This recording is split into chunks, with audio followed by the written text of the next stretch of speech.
امام قرطبی رحمہ اللہ تعالیٰ نے ابو زید رحمۃ اللہ علیہ کا قول نقل کیا. ابو زید بہت بڑے مفسر گزرے ہیں، بڑے محدث گزرے ہیں. کہا کہ مجھے ایک کنفیوژن پیدا ہوئی جس کے 4 جز تھے.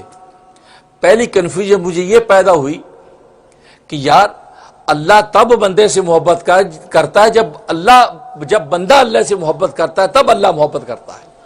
یہ مجھے کنفیوژن پیدا ہوئی. اور دوسری یہ کنفیوژن پیدا ہوئی کہ اللہ تب بندے سے راضی ہوتا ہے جب بندہ اللہ سے راضی ہو جاتا ہے. اور تیسری یہ پیدا ہوئی کہ اللہ بندے کا ذکر تب کرتا ہے جب بندہ اللہ کا ذکر کرتا ہے تو اس کے بدلے میں عوض میں اللہ بندے کا ذکر کرتا ہے. اور تیسری یہ کنفیوژن پیدا ہوئی کہ اللہ تبارک و تعالی بندے کی طرف توبہ قبول کرنے کے تب متوجہ ہوتا ہے کہ جب بندہ پہلے توبہ کرے.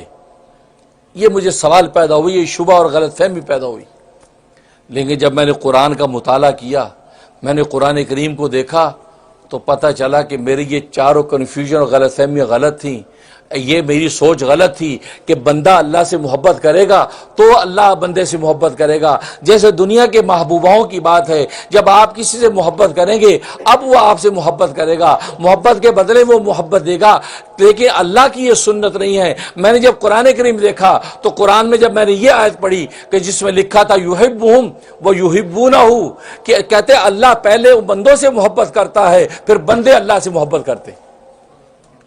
تو میں نے قرآن میں دیکھا کہ وہاں تو یحبونہم پہلے ہے کہ اللہ بندے سے محبت کرتا ہے اور پھر بندے اللہ سے محبت کرتے ہیں. تو گویا کہ اللہ محبت کرنے میں بھی پہل کرتے. اور جب وہ محبت کرتا ہے اب بندے کے اندر اس کی محبت کے جذبات پھوٹتے ہیں، اب وہ بندہ اللہ سے محبت کرنے لگتا ہے.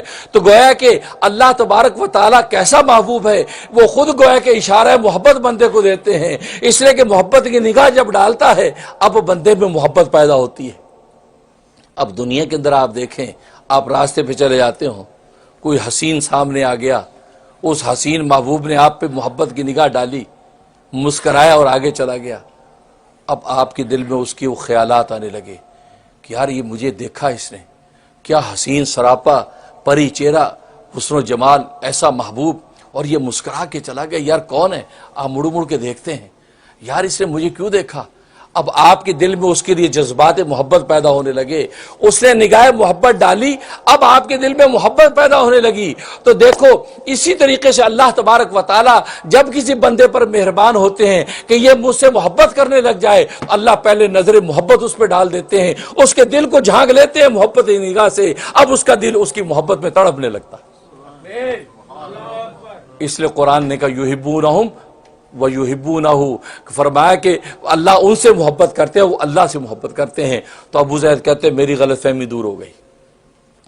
اور دوسری غلط فہمی یہ تھی کہ بندہ اللہ سے جب راضی ہو جاتا ہے، اس کی نعمتوں پہ خوش ہو جاتا ہے، اے اللہ تو نے مجھے کھلایا بھی، تو نے مجھے پلایا بھی، تو نے مجھے پہنایا بھی، تو نے مجھے اڑایا بھی، تو نے ساری نعمتیں دی ہیں، میں تجھ سے راضی ہو گیا. جب یہ راضی ہوتا ہے تو اللہ اس سے راضی ہوتا ہے. یہ مجھے غلط فہمی تھی. لیکن جب میں نے قرآن کا مطالعہ کیا تو قرآن میں آیت دیکھی رضی اللہ عنہم ورضوا عنہ، اللہ ان سے راضی ہو گیا، وہ اللہ سے راضی ہو گئے. اللہ پہلے راضی ہوتا ہے، جب اللہ راضی ہوتا ہے تو اب بندے راضی ہوتے ہیں.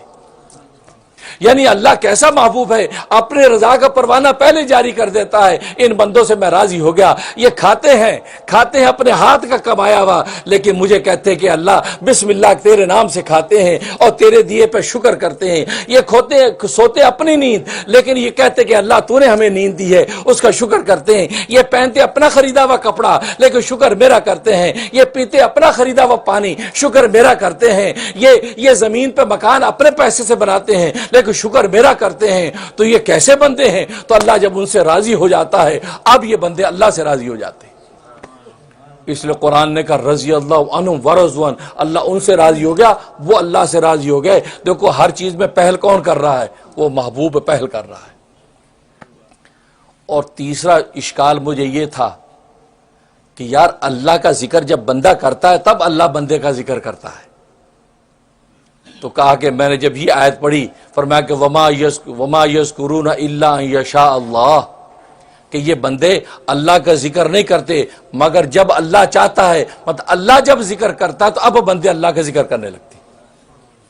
تو گویا کہ ذکر کرنے میں بھی پہلے اللہ بندوں کا ذکر کرتے ہیں، جب بندوں کا ذکر کرتے ہیں اس کے بدلے میں بندے ذکر کرتے ہیں۔ تو اللہ کا بے لوث ذکر دیکھو کہ ان بندوں کو جن کو خود عطا کیا ہے، خود پیدا کیا ہے، خود سب کچھ دیا ہے، توفیق ذکر بھی دی ہے، زبان ذکر بھی دی ہے۔ حضرت داؤد والی بات ہے، اللہ مجھے تو نے حکم دیا میں تیرا ذکر کروں، جس زبان سے ذکر کرتا ہوں وہ زبان بھی تو نے عطا کی ہے، جن آنکھوں سے آنسو بہاتا ہوں آنسو بھی تو نے پیدا کیے ہیں، جن آنکھوں سے بہاتا ہوں آنکھیں بھی تو نے عطا کی ہیں، جس زمین پہ ماتھا ٹیکتا ہوں وہ زمین بھی تو نے عطا کی ہے، وہ ماتھا بھی تو نے پیدا کیا ہے۔ داؤد کا اپنا کیا ہے، اے اللہ میں تیرے ذکر کا حق ادا کر سکوں۔ آواز آتی ہے داؤد بس تو اگر یہ سمجھتا ہے تو نے میرے ذکر کا حق ادا کر دیا۔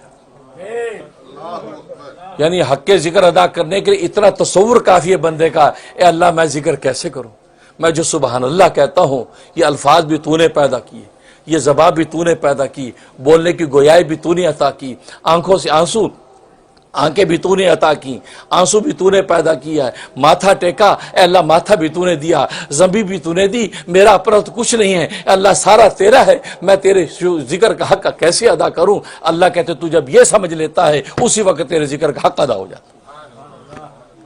دیکھو اللہ کو عجز کتنا پسند ہے، اللہ بس ہمارے عجز کا اظہار چاہتے ہیں، اپنے آپ کو عاجز پیش کر دو، اللہ ہمارے پلے کچھ نہیں۔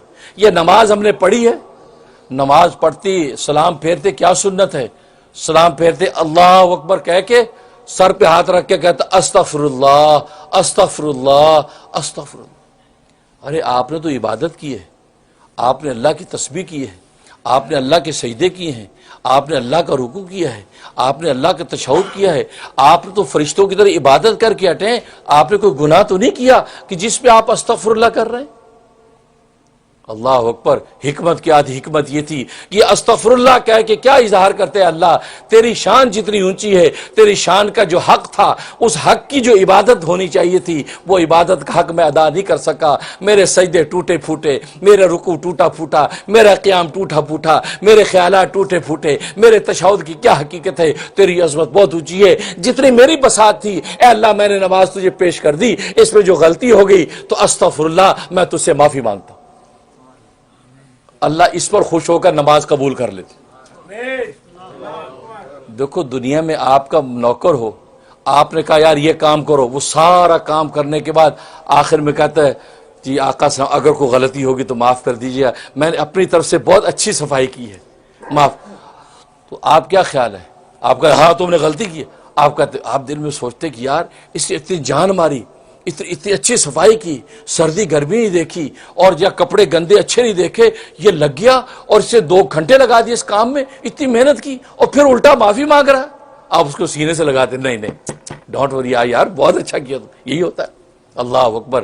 اللہ تبارک و تعالیٰ کے انعام کا کیا عالم ہے، ہم کیا انعام دیں گے، ہم تو خود ناقص ہیں۔ اللہ تبارک و تعالیٰ کے سامنے بندہ سلام پھیر کے جب کہتا استغفر اللہ استغفر اللہ، اے اللہ تیرے شایان شان جو نماز تھی وہ میں نہیں پڑھ سکا، مجھے معاف کر دے، اللہ تبارک و تعالیٰ بندے کو آغوش میں لے لیتے، کہا کہ تیری نماز قبول، اور جس کا ایک سجدہ قبول ہو گیا بیڑا پار ہو گیا۔ تو اس لیے فرمایا تو اللہ تبارک و تعالیٰ ذکر کرتے ہیں تو پھر ہم ذکر کرتے ہیں۔ دنیا کے اندر ہم سوچتے ہیں کہ فلاں محفل میں آپ کا ذکر کر رہے تھے فلاں صاحب، آپ خوش ہو جاتے ہیں، اچھا یار اس کا اچھا آدمی ہے، اس کو مجھ سے تعلق ہے، محبت ہے، میرا ذکر ہو رہا تھا، اب آپ بھی اس کا ذکر شروع کر دیتے ہیں۔ تو دنیا میں تو یہ ہے، لیکن اللہ تبارک و تعالیٰ خود ذکر کرتے ہیں۔ اب جب ذکر کرتے ہیں اب اس کی اطلاع ہمارے کانوں کو نہیں ہوتی، ہمارے دل کو ہوتی ہے، دل کے کان سن لیتے ہیں ہمارے اللہ نے ذکر کیا تھا، ہمارے خالق نے ذکر کیا، ہمارے محبوب حقیقی نے ہمارا ذکر کیا۔ جب دل کے کان یہ بات سن لیتے ہیں تو دل کے کان جیسے سنتے تو ہماری زبان سے اس کا ذکر شروع ہو جاتا ہے، ہم بھی کہتے ہیں لا الہ الا اللہ سبحان اللہ والحمد للہ کے نعرے لگاتے ہیں، کیونکہ اس مذکور نے ہمیں یاد کر لیا، ہم ذاکر بن کے بیٹھ گئے۔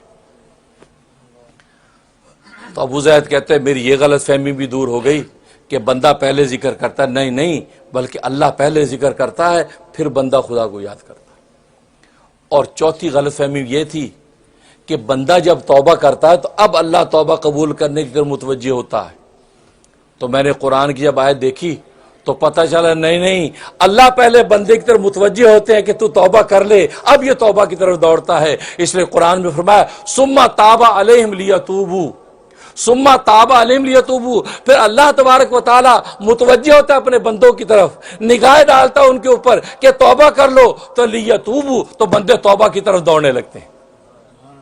تو توبہ کی توفیق خدا یوں دیتا ہے، اللہ خود چاہتے ہی بندہ توبہ کر لے، اللہ اس کے دل پہ نگاہ ڈالتے ہیں، دل آلودہ ہو چکا ہے، دل میری محبت کا چراغ ہونا چاہیے تھا، یہاں تو دنیا کی محبت ہے، مال کی محبت ہے، تعیشات کی محبت ہے، خواہشات نفسانی کی محبت ہے، طاقت و قوت کی محبت ہے، یہ دل تو اسے آلودہ کر لیا، اور جس مقصد کے لیے اس کو دل دیا تھا اس مقصد بھی یہ دل پورا نہیں ہو رہا۔ اللہ اس دل پہ نگاہ ڈالتے ہیں تو دل میں جب جنبش ہوتی ہے تو دنیا کی محبت کے کیڑے مکوڑے بھاگتے ہیں، اب وہ اللہ کی محبت سے وہ چراغ روشن ہوتا ہے تو بندہ اللہ سے توبہ کرنے کی طرف متوجہ ہوتا ہے۔ تو فرمایا دیکھو توبہ کے لیے اللہ پہلے توجہ ڈالتا ہے، تب بندہ اللہ سے توبہ کرنے لگتا ہے۔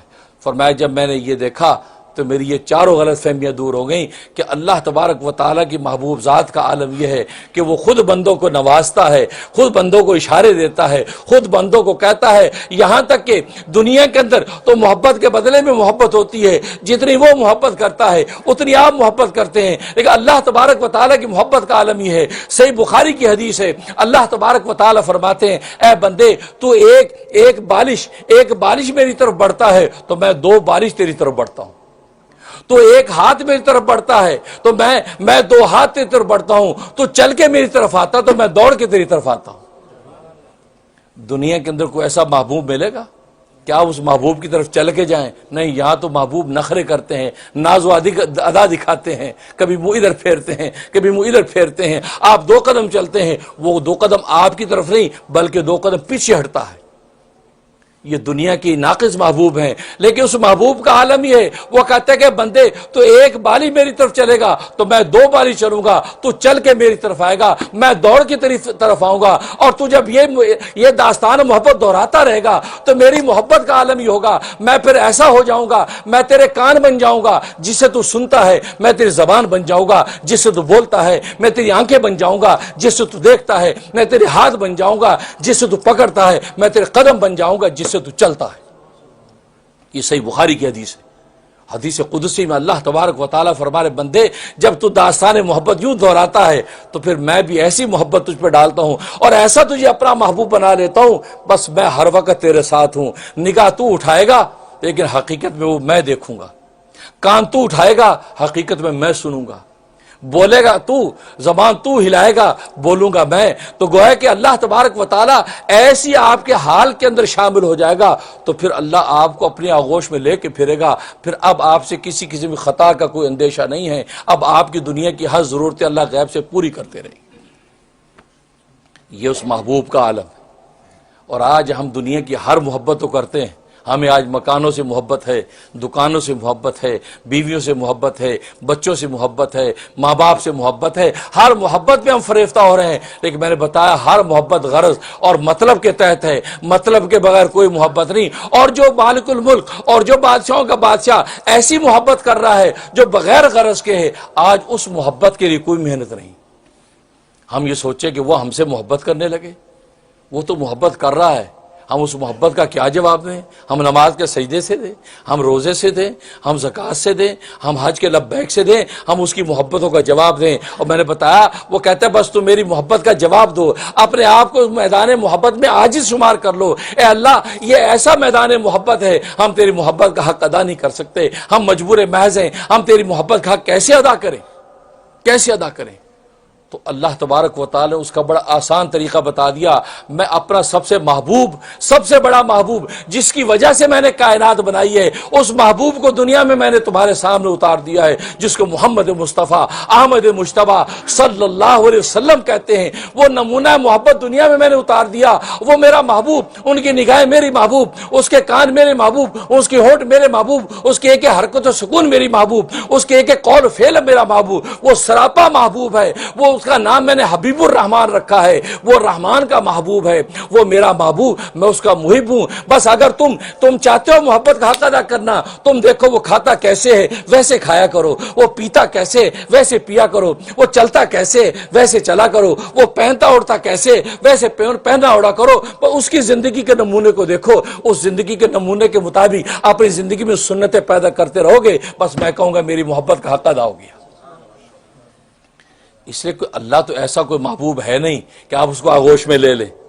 دنیا کے محبوبوں کو آغوش میں لے لیا، اس کو بوسہ دے دیا، اس کے ساتھ پیار محبت کی باتیں کر لی، تو اللہ تبارک و تعالیٰ تو نہ نظر آنے والی ذات ہے، اس کا حق محبت کیسے ادا ہوگا؟ کہا کہ فکر نہ کرو، میں نے محبوب اتار دیا ہے جو صرف انسانوں کا نہیں، وہ ساری کائنات کا محبوب، سارے انبیاء کا محبوب ہے، سارے انبیاء کا سردار ہے۔ اس محبوب کی زندگی کو دیکھو، وہ کیسے اس زندگی گزارتا ہے، ویسے تم زندگی گزارنا شروع کر دو، بس تم نے میری محبت کا حق ادا کر دیا۔ دیکھو کتنا آسان نسخہ ہے۔ کھانا تو ہوتا ہی ہے، نبی کی سنت کے مطابق کھا لو۔ پینا تو ہوتا ہی ہے، نبی کی سنت کے مطابق پی لو۔ پہننا اوڑھنا تو ہوتا ہی ہے، نبی کی سنت کے مطابق پہن لو۔ مکان بنانا ہوتا ہے، گویا کہ نبی کی سنت اور جو شریعت ہے وہ اس کے مطابق کرتے چلے جاؤ۔ تمہیں کھانے سے نہیں روکا، تمہیں پینے سے نہیں روکا، تمہیں پہننے اوڑھنے سے نہیں روکا، بلکہ مومن بندہ جب پہنتا اوڑھتا ہے اور اچھا پہنتا اوڑھتا ہے تو اللہ میں اس سے خوش ہوتے ہیں، اللہ خوش ہوتے ہیں۔